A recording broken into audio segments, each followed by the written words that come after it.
vezes o Papa Francisco tirou a igreja da agenda negativa em que vivia. Disputa de poder na Cúria Romana, suspeitas de fraude no Banco do Vaticano, vazamento de documentos secretos, escândalos de pedofilia. Com seu estilo simples e pastoral, o novo Papa conquistou as massas, aumentou a frequência nas igrejas e deu um novo vigor aos fiéis. As pessoas, no tempo do Papa João Paulo II, iam a Roma para ver o Papa João Paulo II. No tempo do Papa Benedito XVI, ou de Bento XVI, as pessoas iam para escutar o Papa Bento XVI. E agora as pessoas estão indo a Roma para tocar no Papa Francisco. Eu conheci 7 papas, uma história longa da igreja. Eu acho que é a primeira vez em muitos séculos que estamos de frente a uma grande revolução, a maior revolução da história. Essa volta deste Papa, em gestos, na sua vida, no seu modo de entender a nova teologia, voltar a 2000 anos atrás, essa é uma revolução que estava esperando a igreja e o mundo durante muitos séculos. A primeira grande aparição internacional do novo Papa foi no Rio de Janeiro, em julho, durante a Jornada Mundial da Juventude. Os olhos do mundo estavam em cada gesto e reação de Francisco. O casamento está fora de moda.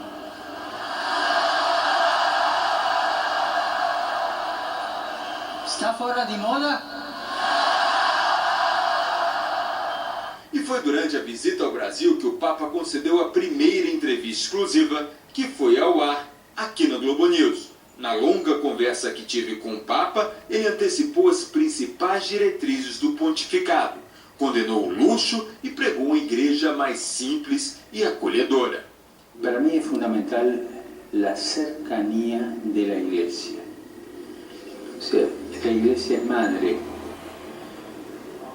Ni usted ni yo conocemos ninguna mamá por correspondencia.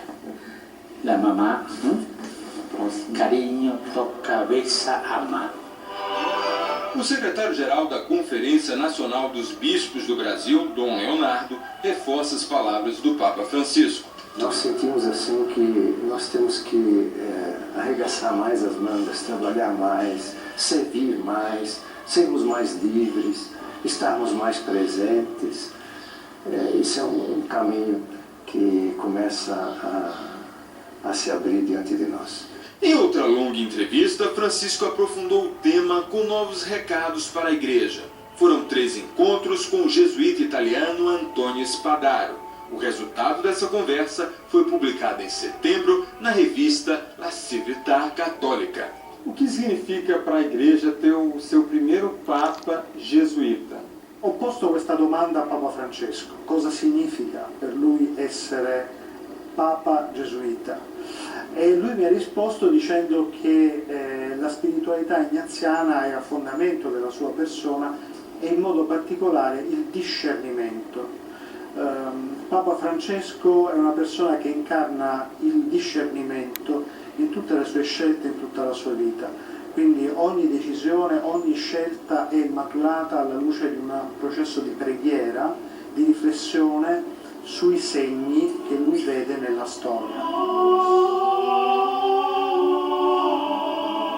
O texto mostra que o Papa Bergoglio não tocará na doutrina da Igreja Católica, mas sinaliza para uma significativa mudança de tom na Santa Sé, ao ressaltar que a Igreja não pode ser obcecada por temas morais como a condenação ao aborto, à contracepção e ao casamento entre homossexuais. Il Papa vive la sua completa originalità, quindi in certo senso è in continuazione col pontificato precedente di Benedetto XVI e di Giovanni Paolo II, d'altra parte però ha elementi di discontinuità.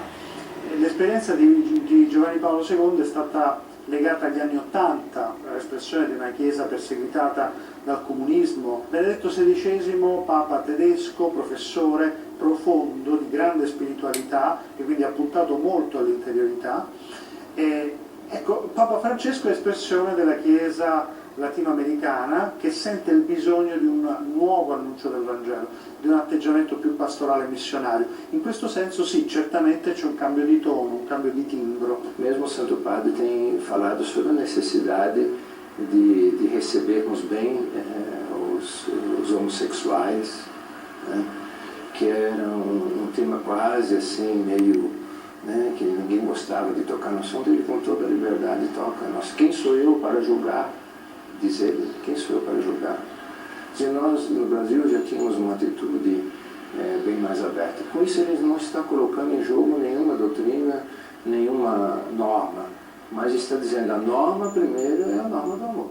A necessidade de mudança não se refletiu apenas no tom, mas também nas ações do novo Papa. Em pouco tempo, Francisco substituiu os titulares de cargos estratégicos na Cúria Romana. Na congregação do clero, saiu o cardeal conservador Mauro Piacenza e entrou o arcebispo Beniamino Stella. Para a Secretaria de Estado, o Papa substituiu o ex-poderoso cardeal Tarcísio Bertone pelo arcebispo Pietro Parolin. Para aprofundar o processo de reforma da Cúria, o governo da Igreja Católica, o Papa Francisco acionou o G8, como é conhecido, o Conselho de 8 Cardeais. Um dos primeiros resultados dos encontros foi a criação de uma comissão para proteger os menores vítimas de abusos sexuais e combater os casos di pedofilia no clero. Il Papa ha convocato questa commissione di 8 cardinali anche perché era il desiderio delle congregazioni generali previe al conclave di avere questa forma di maggiore consultazione. Allora certamente questo sarà un punto importante della sua azione di governo, il fatto di avere delle persone che con lui insieme comprendono ciò che è importante per la Chiesa oggi. O cardeal de Aparecida e presidente da CNBB, Dom Raimundo Damasceno, acredita que no início de 2014 o Papa Francisco deve anunciar novas mudanças na Cúria Romana. Eu creio que no momento oportuno, talvez, quem sabe, a partir do próximo consistório, né, em fevereiro, o Papa possa anunciar alguma mudança, quem sabe, mais profunda. O Papa quer dar realmente um destaque especial nesse governo colegial. Então, através da Cúria Romana, através das conferências episcopais, através do colégio dos cardeais, ele não quer governar a igreja sozinho.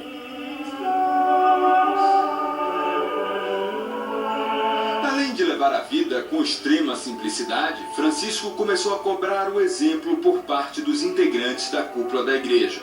Uma decisão surpreendente determinou o afastamento do bispo alemão Terbaas van Hest, conhecido como bispo de luxo, por gastar cerca de 35 milhões de euros, mais de 100 milhões de reais, em uma casa paroquial. Ele foi obrigado a deixar a diocese por um período indeterminado. O Evangelho nos convida à simplicidade, a uma vida mais modesta, mais simples. Então, sobretudo de um padre, de um bispo, evidentemente, não se admite, né, que ele possa levar uma vida completamente fora, digamos assim, desses padrões, digamos assim, que nos propõe o Evangelho. Uma das marcas também características do Papa Francisco é a sua coerência. Ele fala aquilo que ele está vivendo, né? De modo que ele convence a gente no seu discurso pela sua prática, pelo seu testemunho. Em outra atitude inédita, o Papa determinou que fossem enviadas às paróquias de todo o mundo um amplo questionário para a preparação da Assembleia de Bispos sobre a família. O questionário de 38 perguntas aborda de forma direta temas tabu como o casamento entre pessoas do mesmo sexo, a adoção por casais homossexuais e o divórcio. O Santo Padre quer saber o que está acontecendo, como estamos trabalhando, como estamos servindo, como estamos acolhendo as diversas realidades, seja ela em relação à família, mesmo em relação à união de pessoas do mesmo sexo. E o Papa, então, nos recorda de que é necessário que todos nós, a Igreja, em todos os níveis, faça uma avaliação de como está realmente cumprida essa missão, de levar o Evangelho a todas as pessoas, sobretudo aos mais afastados, aos mais esquecidos, mais abandonados. No próximo bloco, a crescente popularidade do Papa Francisco e oposição dentro e fora do Vaticano às mudanças propostas por ele.